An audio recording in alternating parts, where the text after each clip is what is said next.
Vamos começar agora com mais um conteúdo novo. É a potência com expoente fracionário.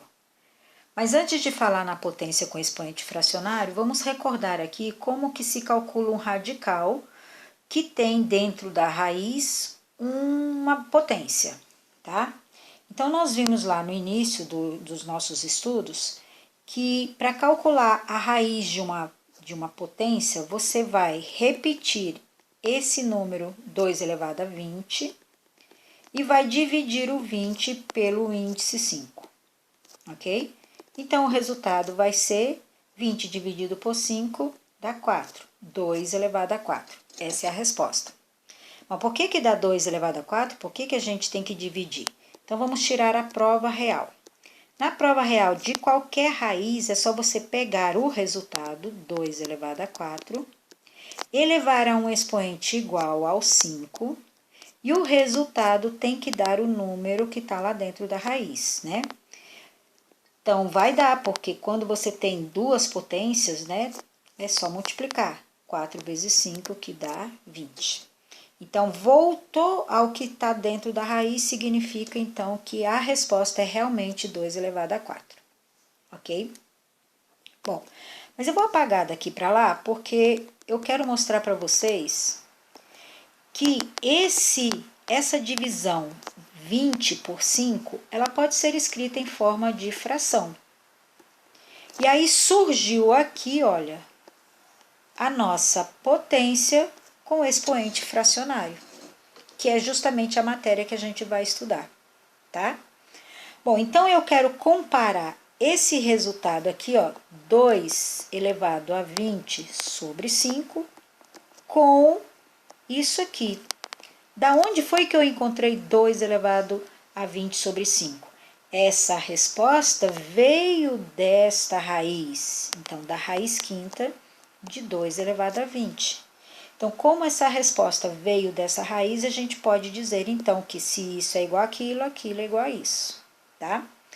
Aí, agora, a gente vai comparar esses dois resultados aqui. Vamos comparar. A base 2 está aqui, ela continua sendo base lá dentro da raiz, ok? Esse 20 que está na parte de cima da fração, ele ficou em cima do 20. E esse 5 que está aqui embaixo, ele ficou como índice da raiz, ok? Ou seja, esse 20 vai para dentro da raiz e esse 5 que está aqui embaixo vai ser o índice da raiz. Para você não esquecer, eu vou sugerir a você usar uma regra que eu chamei de regra do solzinho. O que é a regra do solzinho? Então, vamos imaginar que esse pessoalzinho aqui está tomando sol. Então, esse 20, ele está no sol, e esse 5, ele está na sombra, porque está embaixo desse, é como se fosse um tetozinho, né?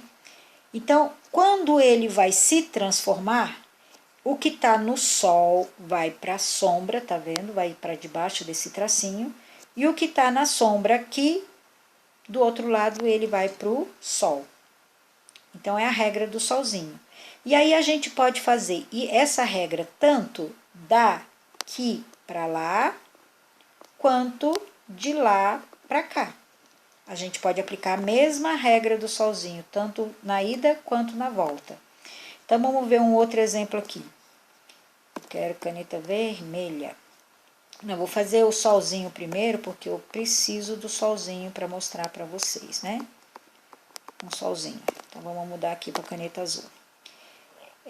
Se eu tiver, por exemplo, raiz cúbica de 2 elevado a 5, por exemplo.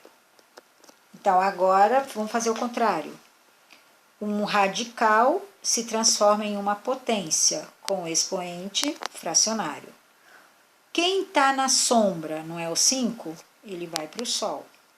Quem está no sol, vem para a sombra. Então, uma raiz se transforma numa potência com expoente fracionário, mas eu posso dizer que uma potência com expoente fracionário se transforma numa raiz. É o que a gente chama de vai e volta. Mais um exercício.